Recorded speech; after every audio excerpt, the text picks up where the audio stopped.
ನಮಸ್ಕಾರ. ನನ್ನ ಹೆಸರು ನೈಮ್ ಬಾಷಾ, ದಕ್ಷಿಣ ಕನ್ನಡ ಜಿಲ್ಲೆ, ಬೆಳ್ತಂಗಡಿ ತಾಲೂಕು, ನಾರಾವಿ. ಈ ಕಷಾಯ ಕುಡಿದರೆ ಮೈಗ್ರೇನ್ ರೋಗ ಬರುವುದಿಲ್ಲ.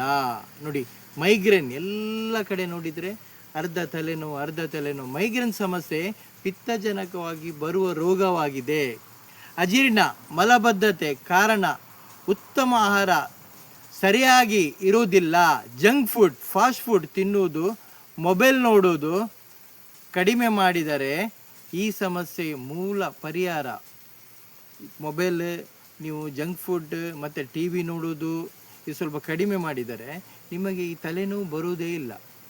ಸಮಸ್ಯೆ ಮೂಲ ಪರಿಹಾರ: ಮೆದುಳಿನ ನರನಾಡಿಗಳಿಂದ ರಕ್ತ ಸಂಚಾರ ಆಗುವುದಿಲ್ಲ.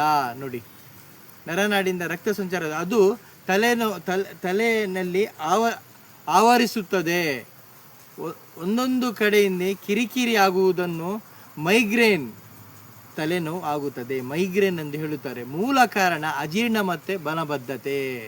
ನೋಡಿ, ನಾವು ಅಜೀರ್ಣ ಮಲಬದ್ಧತೆ ಬೆಂಗಳೂರಲ್ಲಿ ನನಗೆ ಒಂದು ಫೋನ್ ಮಾಡಿ ಹೇಳ್ತಾರೆ, ನಾನು ಟಾಯ್ಲೆಟಿಗೆ ಹೋಗೋದೇ 2 ದಿನಕ್ಕೊಂದ್ಸಲ. ನೋಡಿ, ಆಗ ಏನಾಗುತ್ತೆ, ಎಲ್ಲ ನಮ್ಮ ಈ ಸೇರಿ ನಮಗೆ ಕೆಲವು ರೋಗಗಳು ಸುರಕ್ತದೆ. ಎಲ್ಲ ಮಲಬದ್ಧತೆಗೆ ಕಾರಣ. ಕಣ್ಣಾಗಲಿ, ಕಿವಿ ಆಗಲಿ, ನಿಮ್ಮ ಏನು ಇದಿದೆ, BP, ಶುಗರ್, ಥೈರಾಯ್ಡ್, ಕೊಲೆಸ್ಟ್ರಾಲ್, ಏನು ಕಾಯಿಲೆಗೆ ಸೇಮ್ ಅದೇ ಕಾಯಿಲೆ. ಆಯುರ್ವೇದ ಸ್ಪಷ್ಟ ಉಲ್ಲಂಘನೆ ಇದೆ ಅಜೀರ್ಣ ಮಲಬದ್ಧತೆ ಕಾರಣವೆಂದು.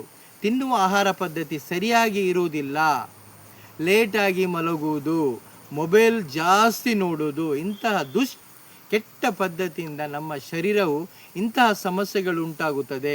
ಇದನ್ನು ಸರಿಪಡಿಸುವುದು ಹೇಗೆಂದರೆ, ಸರಿಪಡಿಸಲಿಕ್ಕೆ ನಾವೇನು ಮಾಡ್ತೇವೆ, ಮೈಗ್ರೇನ್ ಅಂತೇಳಿ ಆಸ್ಪತ್ರೆಗೆ ಹೋಗ್ತೇವೆ, ನೋವಿನ ಮೆಡಿಸಿನ್ ತಗೊಳ್ತೇವೆ.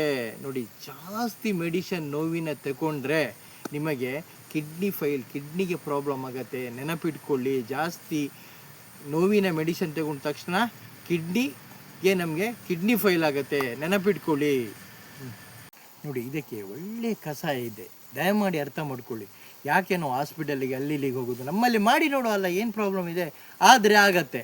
ನೋಡಿ, ಸೀಬೆ ಎಲೆ ಅಂದರೆ ಪೇರಳೆ ಎಲೆ, ನಮ್ಮ ತುಳುವಲ್ಲಿ ಪೇರಳೆ ಎಲೆ ಹೇಳ್ತಾರೆ, ಪೆರಂಗಾಯ ಅಂತ ಹೇಳ್ತಾರೆ, ಮತ್ತು ಇದು ಪೇರಳೆ ಎಲೆ ಅಂತ ಹೇಳ್ತಾರೆ. ನೋಡಿ, ಆ ಎಲೆಯನ್ನು ಒಂದು 5-6 ಎಲೆಯಲ್ಲಿ ತಗೊಳ್ಳಿ, ಒಂದು 5-6 7 8 ಎಲೆಯಲ್ಲಿ ತಗೊಂಡು 1 ಲೀಟರ್ ನೀರಿಗೆ ಹಾಕಿ ಕುದಿಸಬೇಕು.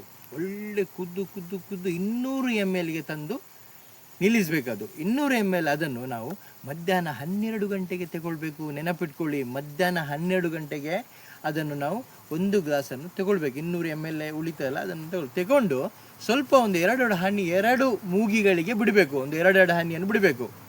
ಸರಿಯಾ? ಮತ್ತೆ ನಾವೇನು ಮಾಡ್ಬೇಕಾದ್ರೆ ಬೆಳಿಗ್ಗೆ ಬೇಗ 6:30ಗೆ, ಈ ಹೊತ್ತಿ ಒಂದು 6:30 ಹೊತ್ತಿಗೆ ತುಂಬೆ ಎಲೆ ಉಂಟಲ್ಲ, ತುಂಬೆ ಎಲೆಯನ್ನು ಒಳ್ಳೆ ತೊಳೆದು ಅದನ್ನು ಜಜ್ಜಿ ತುಂಬೆ ಎಲೆಯನ್ನು ಅದರ ರಸವನ್ನು ತೆಗೆದು, ಈಗ ನಮಗೆ ಈಗ ರೈಟ್ ಸೈಡ್ ಮೈಗ್ರೇನ್ ಬಂದರೆ ಲೆಫ್ಟ್ ಸೈಡ್ ಮೂಗಿಗೆ ಹಾಕಬೇಕು. ನೆನಪಿಟ್ಕೊಳ್ಳಿ, ಒಂದು 8 ಹನಿ ಹಾಕಬೇಕು. ಈಗ ನಮಗೆ ಎಲ್ಲಿಯಾದರೆ ಲೆಫ್ಟ್ ನೋವು ಬಂದಂತ ಹೇಳಿದರೆ ರೈಟ್ ಸೈಡ್ ಮೂಗಿಗೆ ಇದು ತುಂಬೆಯ ರಸವನ್ನು ಒಂದು 8 ಹನಿಯನ್ನು ಬಿಡಬೇಕು. ನೆನಪಿಟ್ಕೊಳ್ಳಿ, ನೀವು ಹೀಗೆ ಬಿಟ್ಟರೆ 1 ವಾರದಲ್ಲಿ ನಿಮಗೆ ಮೈಗ್ರೇನ್ ಕಡಿಮೆ ಆಗುತ್ತದೆ. ಮೈಗ್ರೇನ್ ಕೆಲವರಿಗೆ ವರ್ಷಕ್ಕೊಂದ್ಸಲ ಬರುತ್ತದೆ, ತಿಂಗಳಿಗೆ ಒಂದ್ಸಲ ಬರುತ್ತದೆ, ವಾರಕ್ಕೊಂದ್ಸಲ ಬರುವುದು ಇದೆ ಮೈಗ್ರೇನ್, ಆ ಥರ. ಮತ್ತು ತುಂಬ ಜಾಸ್ತಿ ಬಿಸಿಲಿದ್ದರೆ ನಮಗೆ ಮೈಗ್ರೇನ್ ಬರುತ್ತದೆ. ಅದು ಮತ್ತು ಬಿಸಿಲು ಕಮ್ಮಿ ಆಗುವಾಗ ಸ್ವಲ್ಪ ಕಡಿಮೆ ಆಗ್ತದೆ, ಆ ಥರ ಇದೆ ಮೈಗ್ರೇನ್. ನೆನಪಿಟ್ಕೊಳ್ಳಿ.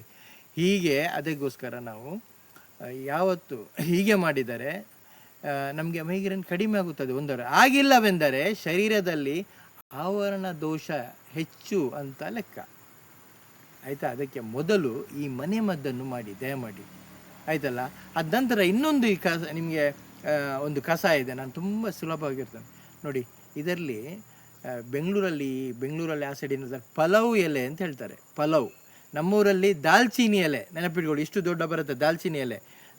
ಒಂದು 2 ದಾಲ್ಚಿನ್ನಿ ಎಲೆ, ಮತ್ತು ಒಳ್ಳೆ ಹಳದಿ ಕೊಂಬು, ಮತ್ತು ಸ್ವಲ್ಪ ಬೆಲ್ಲ ಹಾಕಿ ಕಷಾಯ ಮಾಡಿ, ಒಳ್ಳೆ ಕುದಿಸಿ ಕಷಾಯ ಮಾಡಿ ಅದನ್ನು ನೀವು ತಗೊಳ್ಬೋದು. ಅದು ದಿನಕ್ಕೆ ನೀವು 3 ಸಲ ತಗೊಂಡ್ರೆ ಈ ಥರ ಸಹ ನಿಮಗೆ ಕಡಿಮೆ ಆಗುತ್ತೆ. 2 ನಾನು ನಿಮಗೆ ಹೇಳಿದ್ದೇನೆ, ಒಂದು ಪೆರಂಗಾಯಿ ಎಲೆಯ ಕಷಾಯ ಮತ್ತು ತುಂಬೆ ಎಲೆಯನ್ನು ಜಜ್ಜಿ ಅದರ ಎಲೆಯನ್ನು ಈ ಸೈಡ್ ನೋವಾದರೆ ಈ ಸೈಡ್ ಮುಗಿಬಿಡಬೇಕು, ಈ ಸೈಡ್ ನೋವಾದರೆ ಈ ಸೈಡ್ ಮುಗಬೇಕು. ಮತ್ತು ಇನ್ನೊಂದು ಕಷಾಯ ಏನಂದರೆ ದಾಲ್ಚಿನ್ನಿ ಎಲೆ ಮತ್ತು ಅರಸಿನ ಕೊಂಬು ಮತ್ತು ಬೆಲ್ಲ ಸ್ವಲ್ಪ ಕಷಾಯ ಮಾಡಿ ಅದನ್ನು ಕುಡಿಯಬೇಕು. ದಯಮಾಡಿ ಇದನ್ನು ಮಾಡಿ, ನಿಮ್ಮ ಮೈಗ್ರೇನ್ ಕಡಿಮೆ ಆಗುತ್ತದೆ. ದಯಮಾಡಿ ಮಲಬದ್ಧತೆಗೆ ಸ್ವಲ್ಪ ಮದ್ದು ಮಾಡಿ. ಬಿಲ್ವ ಪತ್ರೆಯನ್ನು ನೀವು ಕುಡಿದರೆ, ಕಷಾಯ ಮಾಡಿ ಕುಡಿದರೆ ನಿಮಗೆ ಮಲಬದ್ಧತೆ ಎಲ್ಲ ಕ್ಲೀನ್ ಆಗತ್ತೆ ಹೊಟ್ಟೆ. ದಯಮಾಡಿ ಅರ್ಥ ಮಾಡ್ಕೊಳ್ಳಿ, ಇದನ್ನು ನೀವು ಮಾಡಿ ದಯಮಾಡಿ. Thank you.